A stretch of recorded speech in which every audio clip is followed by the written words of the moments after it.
Another noon game that's worthy of looking at is Cincinnati, who's 2-1, on the road, traveling to Kansas, who's 3-1. Kansas favored by 4.5 points on TNT. Brendan Sorsby has gone 45-67, thrown for 655 yards, 8 touchdowns, 1 interception. Also has 22 carries for 175 yards and 4 touchdowns on the ground. Jeff Caldwell's had 9 catches for 172 yards and a touchdown.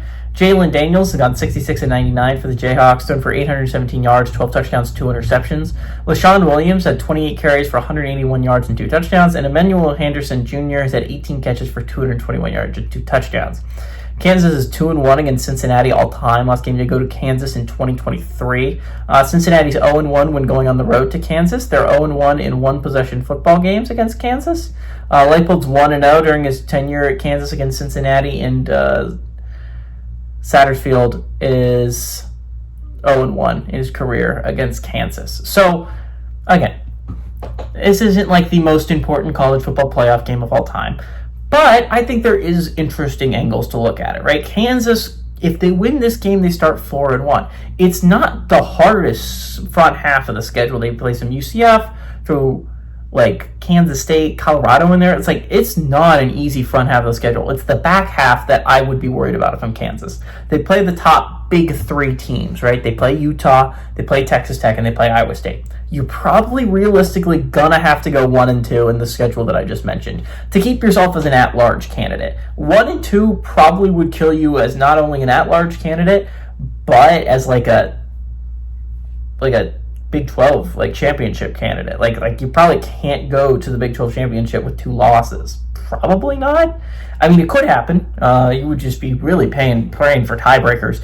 But again, the Jayhawks are a good football team, and I think we'd be viewing this team a lot differently if they didn't blow that lead against Missouri. But this is a Jayhawks team that I think offensively can go toe-to-toe with almost anyone in the nation. This is a Jayhawks team that is tough out offensively. I think their defense could use some work, obviously, by the fact Missouri put up a lot of points and was able to beat them by the amount of points they were able to put up. But to be fair to Kansas, the defense, that Missouri offense is elite. Cincinnati's a team I don't know what to think of. They didn't look bad when they played Nebraska. They looked pretty competent.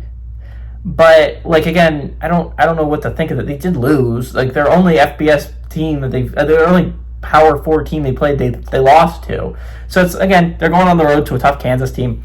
Kansas' schedule, I mean, it's not the best in the Big 12 that I've seen. I think that of the teams that I think are still alive in the playoff picture, I think that is UCF. I think they have a very nice schedule laid out in front of them. But, I mean, Kansas, the schedule's not the worst thing on planet Earth for the Jayhawks. They have a significant offense. I think this is a game Kansas should win, and I think they should win handily. I think this is a Jayhawks team that's a sneaky dark horse in the Big 12. I was thinking about teams in the Big 12 that a lot of people mention when you're talking about teams that can compete for a Big 12 championship this year.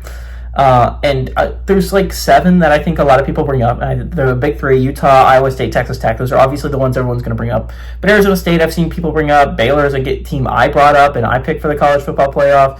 I think you can make a realistic argument for BYU and TCU, especially now because they're in the top 25, that a lot of people view them. Kansas is kind of like a sleeper, right? Not a lot of people are paying attention to them, and I think this is a team that has the offensive capabilities to be really, really good and go on a run in the Big 12. I think this is a Jayhawks team that is criminally slept on, and give me the Jayhawks to win and cover at home.